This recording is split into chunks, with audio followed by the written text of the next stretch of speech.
Welcome back, 1570 AM WNST. Our next guest is our very own Luke Jones. Luke, welcome in. Hey, Dennis, how's it going, man? It's going fantastic, my friend. Hopefully, all's great with you. Yeah, just counting down to the official start of free agency. I think we saw the first couple real roster dominoes for the Ravens on Wednesday with Tavon Young being released. Again, a move you and I think, expected. At the very least, you expected he wasn't going to be back on a salary that was approaching $6 million. You thought at best he'd come back on a pay cut, and maybe he does still return at a reduced rate after he kind of tests the market. But you had Tavon Young moving on, and Alejandro Villanueva, another individual, certainly did not expect to return. He ultimately elects to retire. Ravens placed him on the reserve retired list, and that serves in the same way that a release would, other than the fact that if he would decide to return at some point, he would still be under contract with the Ravens, which maybe if there's a worst case scenario come November or something like that, you'd revisit that. But in the meantime, they are off the hook for $6 million that he would have been owed. So all in all, with those two departures, the Ravens clear roughly $12 million, just under $12 million of salary cap space, which puts them in a better position. They still don't have a ton of cap room, but still some other things they could do, still a couple other releases they could make, restructures, extensions, all those different options that are on the table for any team this time of year. But certainly gives them a little more wiggle room as they get ready for the start of free agency here officially next week. Yeah, no question about it. As you mentioned, we're starting to see some movement. There seems some teams that are going all in with whether it's the Broncos with the Russell Wilson trade, the Packers. I don't know if it's still done or it isn't done. The deal with Aaron Rodgers. They announced it, then they didn't announce it. I guess Aaron put a little bit of doubt on it, but being Aaron, and of course Carson Wentz going over to the Washington football team, the Commanders. Okay, it's still, I'm getting confused at my age with the Commanders and the Las Vegas Raiders and what have you. But teams are starting to go in it early, especially teams with cap space. Yeah, and it's been interesting to see the quarterback movement.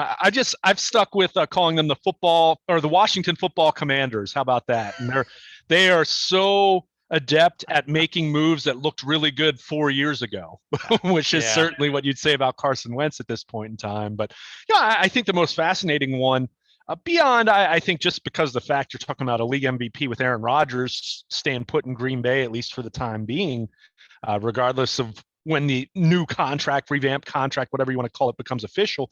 But I think you look at Denver, which I think a lot of people looked at that defense last year and thought, there's a lot of talent on that defense. And they've got a lot going for them, a pretty decent running game, good young running back there, some talented wide receivers.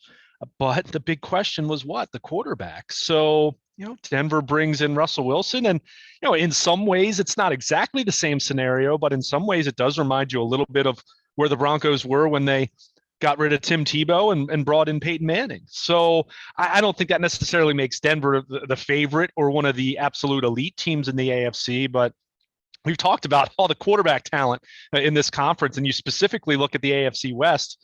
With Mahomes, you have Justin Herbert.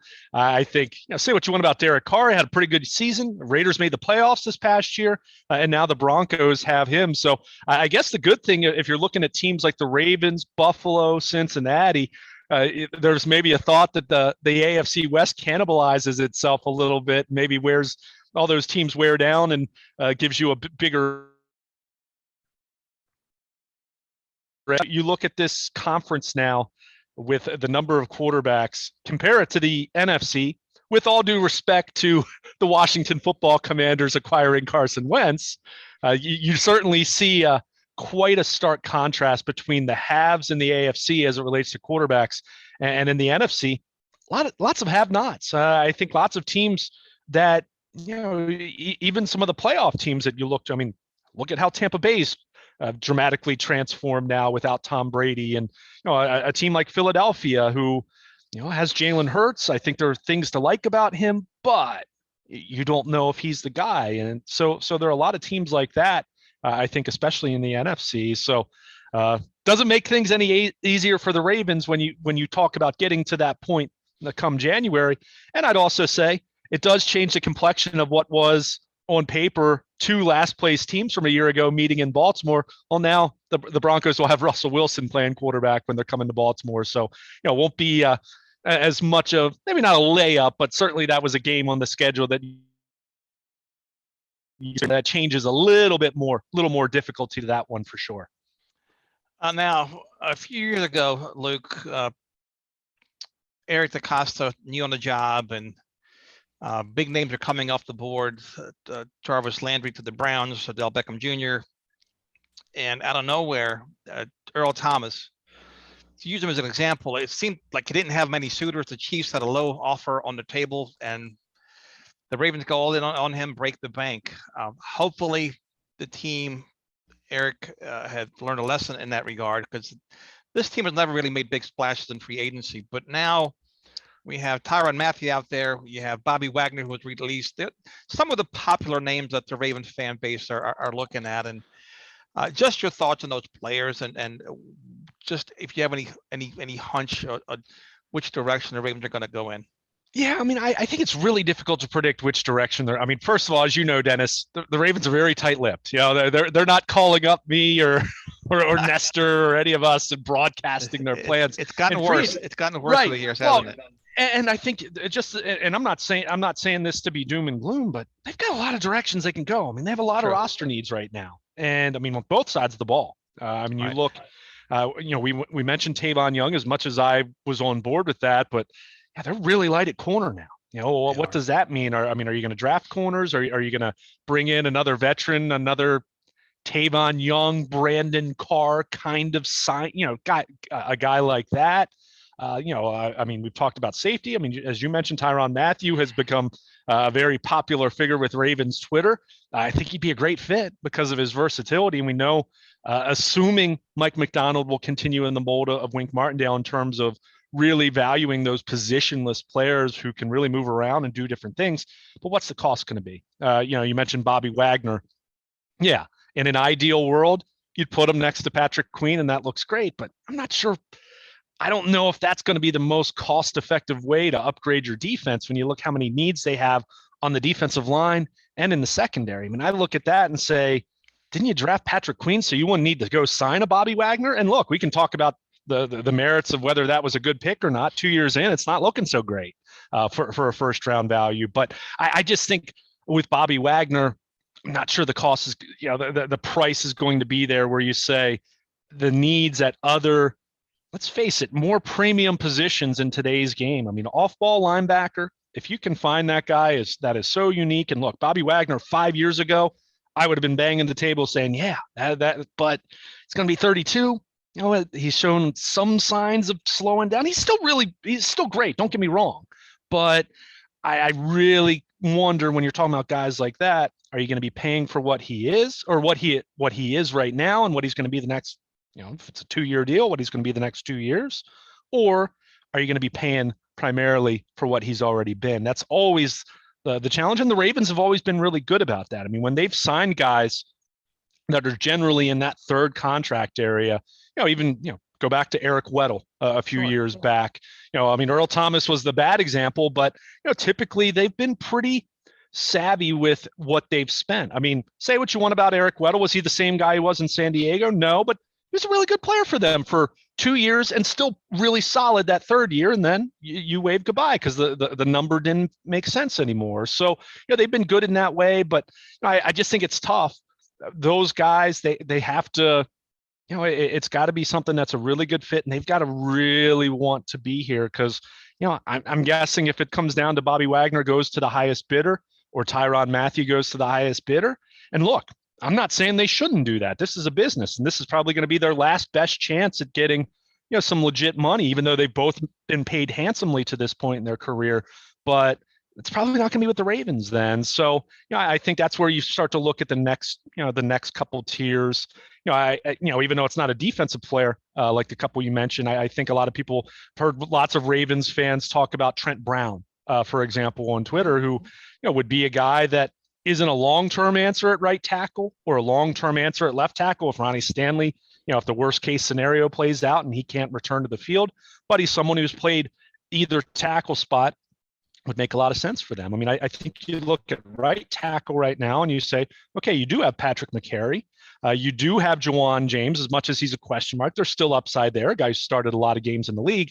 But if there's no Ronnie Stanley, or let's even just say it's not the worst case scenario, it's not the best case scenario, it's somewhere in between where he misses some games, whether it's for an ankle or whatever, because he's a guy who's rarely played 16, hasn't played 16 games or 17 games in a season now, I should say. So you're still going to need a backup left tackle. That guy's not on the roster right now. I mean, especially now with Villanueva having been let go. So, it is a Trent Brown type who would not count, from what my understanding is, would not count against the compensatory formula. Yeah, there's another guy that would make sense. But it comes down to price. I mean, even last year, you look at the big outside signing they made, it was Kevin Zeitler.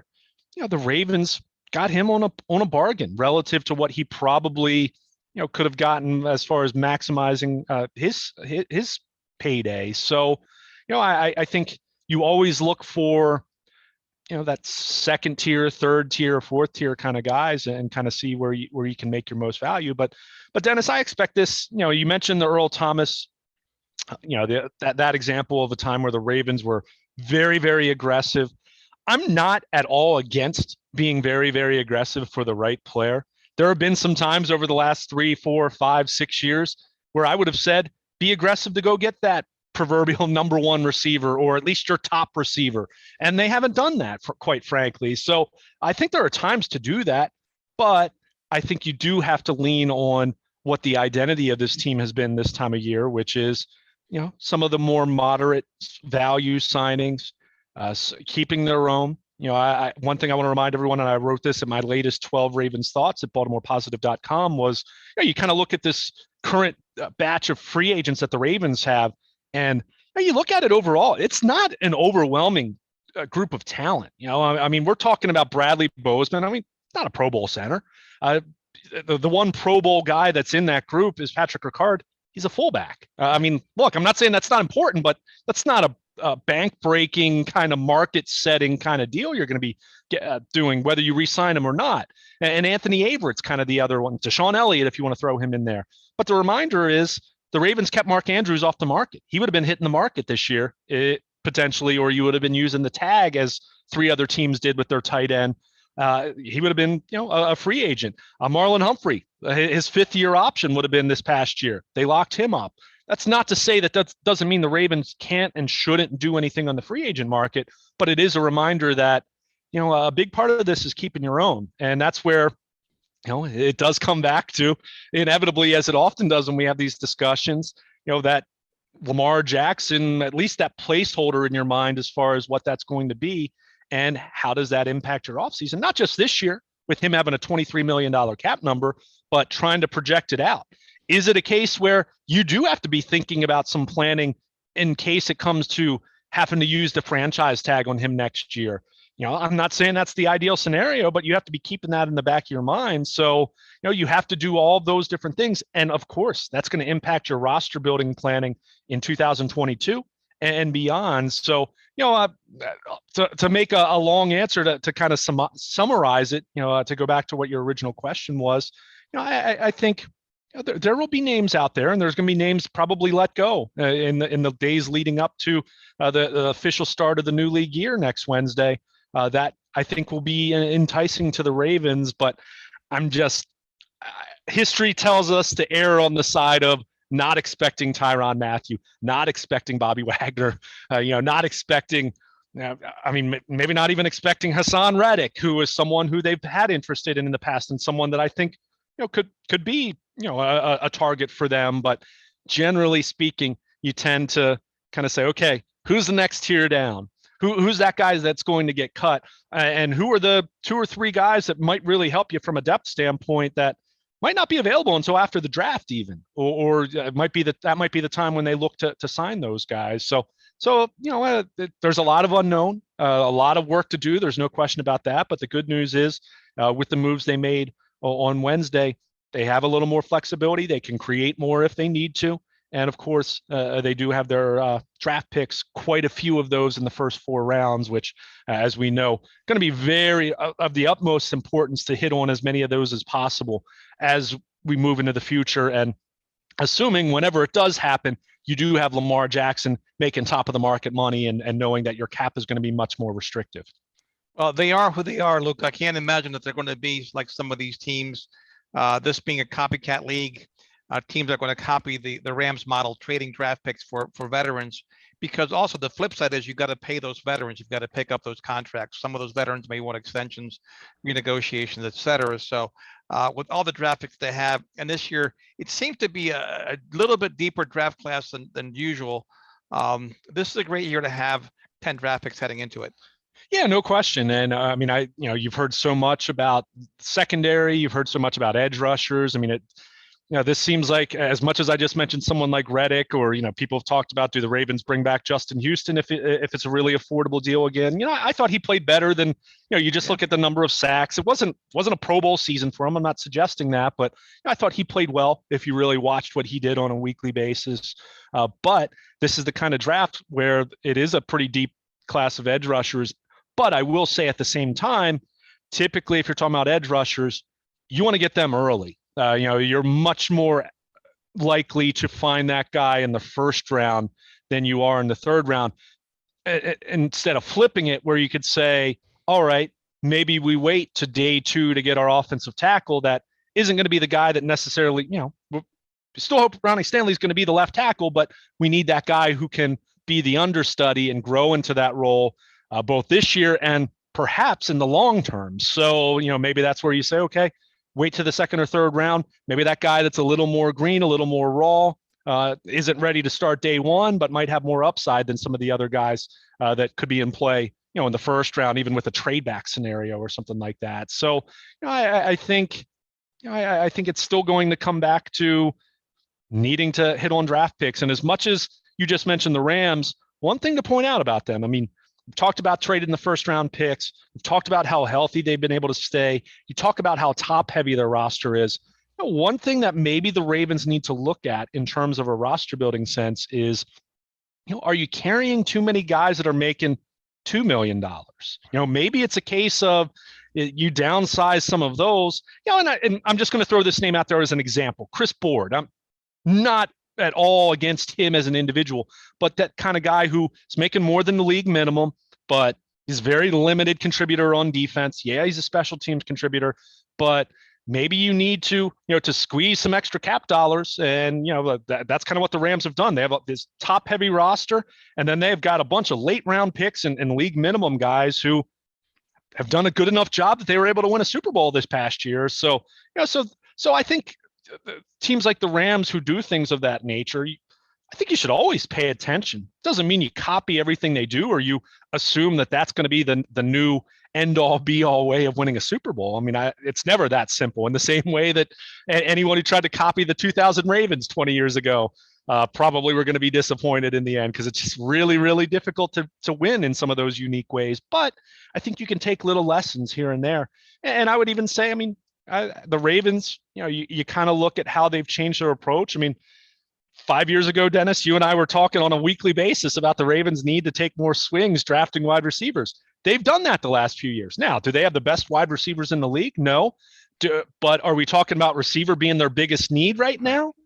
We're not. And that's a good thing. They've evolved with their philosophy. And to me, I think the position, and I've only mentioned it in passing in our conversation today, but I'm really interested to see how they attack the defensive line. I think so much of their defensive line work for the longest time, I mean, go all the way back to Tony Siragusa and, James Jones, and then Sam Adams, and like guys that played back in the late 90s and the early 2000s for them.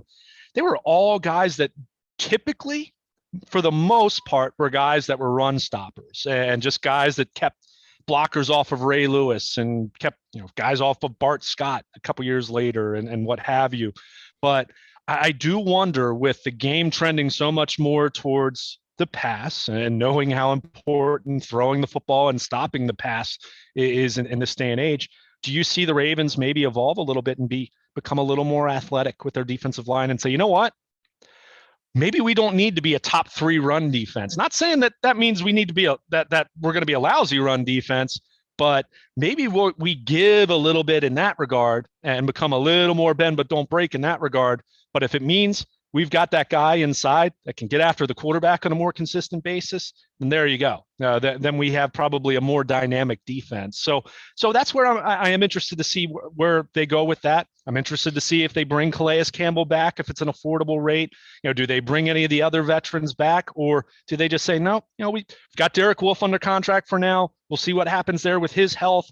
But beyond that, we're going to lean more on Matabike. We're going to lean more on Broderick Washington. We're going to see what guys like Isaiah Mack and Aaron Crawford and guys of that nature can do in the spring and summer.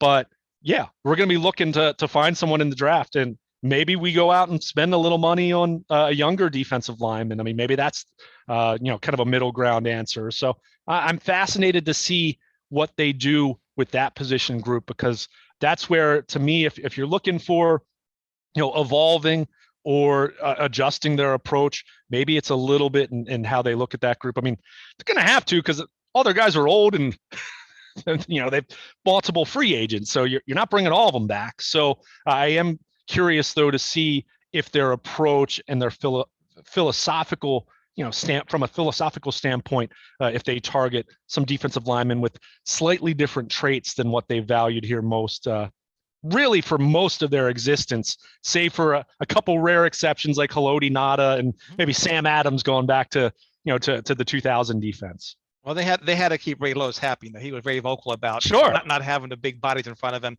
to keep him clean so he can do his thing. But I know late last season the Ravens were considering adding some players, mortgaging their future prior to Lamar Jackson's injury. I'm glad they didn't do it. With the hindsight now that Lamar did get hurt. But the Rams, they were in good shape to go all in. First of all, they've drafted real well in the middle and late rounds. They've added OBJ and Von Miller and Eric Weddle. And it's hard for me to see them winning the Super Bowl without those three players. But then again, they were relatively healthy outside of that, and they were able to add those pieces to finish the deal, to stick the landing. I mean, no question about it. And you just said it, though. I mean, they were very healthy. And I mean, as much as you point to, that they did have some injuries late in the season at safety, which is part of what facilitated Eric Weddle coming back. Of course, we know Beckham gets hurt in the first half of the Super Bowl, but I think that's where you have to be careful. I'm not saying just in general, when any of these teams are talking about the Rams approach, they're very, very healthy. Now, Are the Rams doing some cutting edge stuff from a health standpoint? From a strength and training standpoint? Look at that. And clearly the Ravens have been looking at that very carefully after what happened this past year for them. But I think it, again, also comes back to Dennis.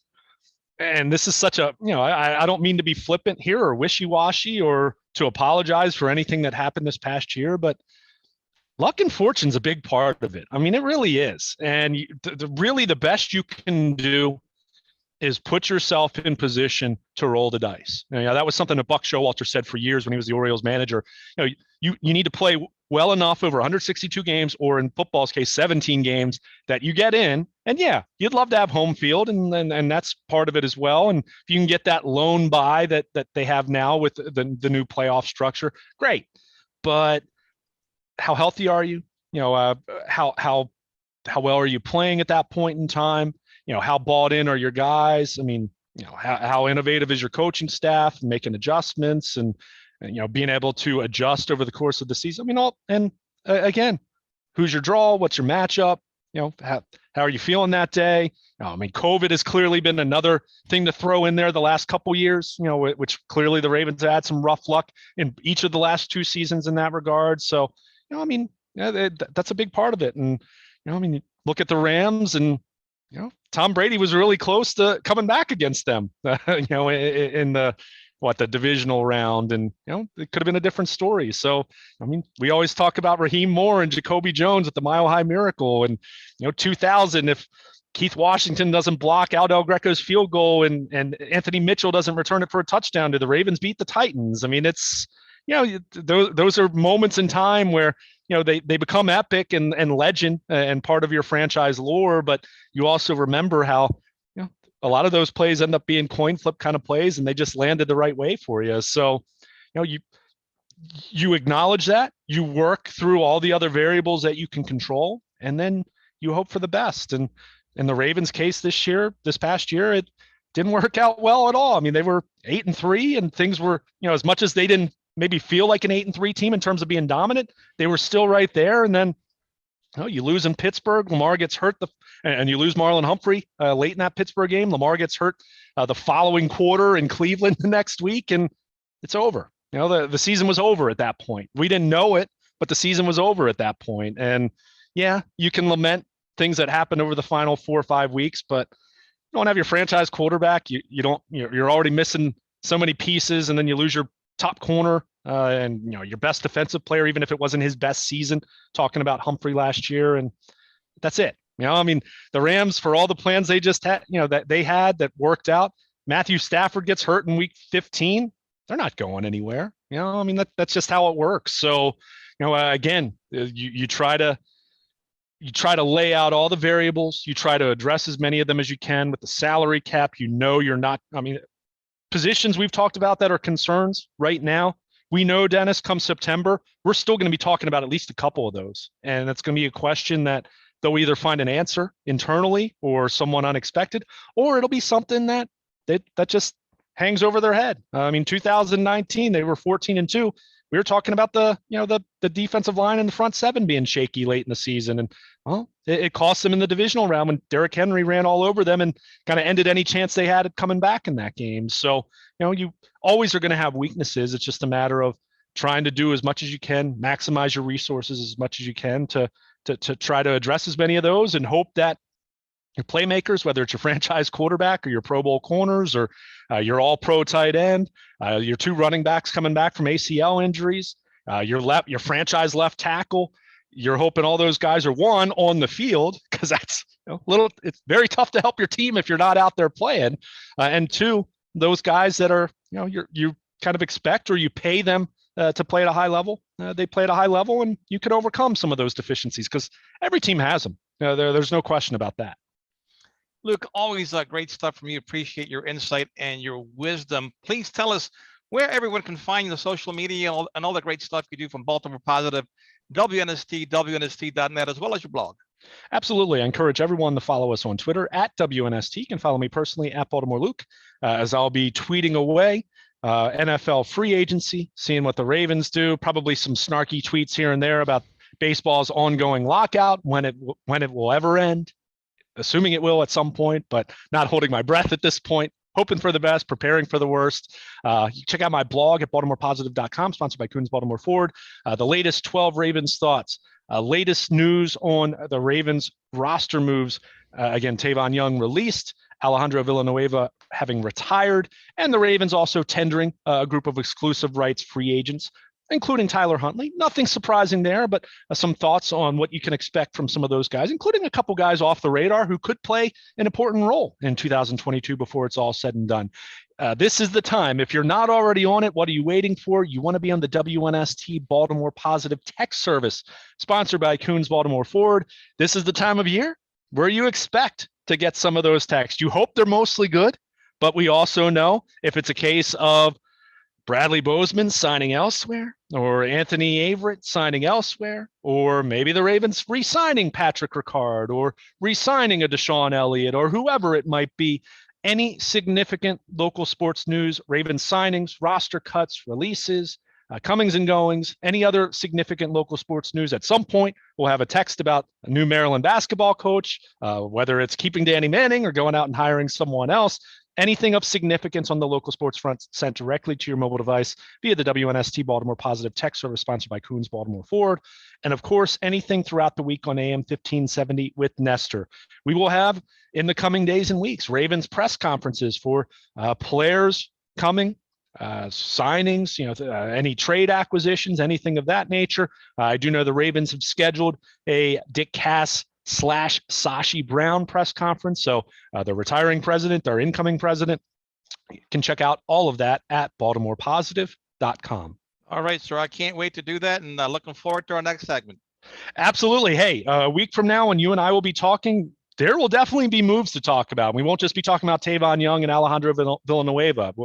If you kind of gauge it off of last year's opening week of free agency, at that point, they had already signed Kevin Zeitler.